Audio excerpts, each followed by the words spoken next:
Hi, my name is Tim Hein, and I'm a deputy sheriff at the Oakland County Sheriff's Department, and I'm stationed out of Commerce Township.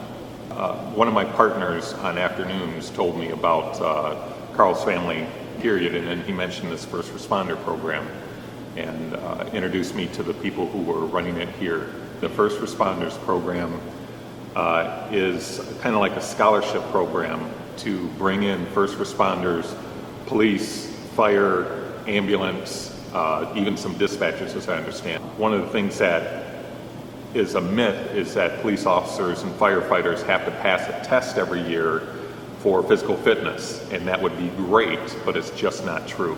And so usually there's a steady slide from when we're young and in the academy as we go through our career, and our health declines because there's no incentive to keep your health up. The job is really very sedentary, interspersed with times where it's extremely physical.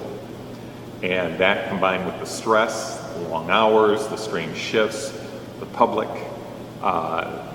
it really takes a toll on your health and ages you rapidly. This came at a very important time in my life and in my career.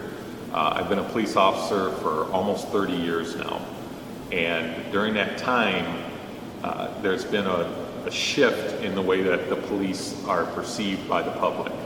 It's gotten really intense recently, and it seems like in that moment where I was starting to question, why am I doing this? Does anybody really care anymore? And suddenly here's a group of people saying, we do care about you, and we're going to reach out to you and we're going to help you simply because you're a police officer and you've made that commitment, and we want to make a commitment to you that we're with you, that we're on your side.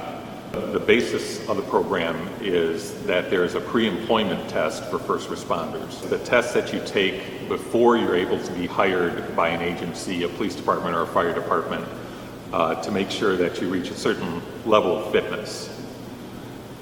You're never given that test again throughout your whole career. So the idea they came up with was, we're going to give you that test that you took 30 years ago, and we're going to use that as a baseline. When I came in for the first test, I really did not think it was going to be a problem for me, but I did not pass. I fell short in almost every category. They worked with me, targeting the areas that I needed help in, working on my overall fitness, making sure that I was coming in on a regular basis, encouraging me, giving me advice and guidance. I was retested, and I did fantastic on the test. I really surprised myself. Well, when I first started here, I thought that this was just a gym. A nice gym, but it was just a gym.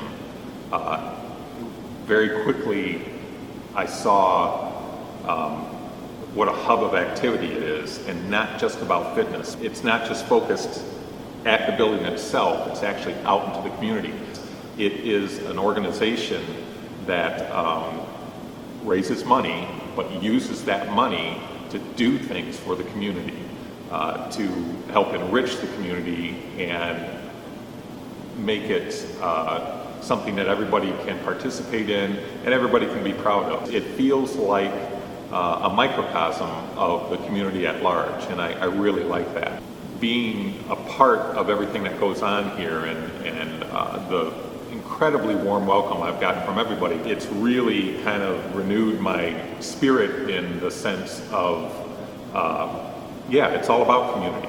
And there are still plenty of people out there who appreciate what first responders do, and they put their money where their mouth is. They didn't just express it with words, which is nice, but that's easy to do. They backed it up with action, and that's when you really know somebody's being sincere, is when they actually do something to help improve your conditions, your situation, and not just wish you well and thanks for doing what you do.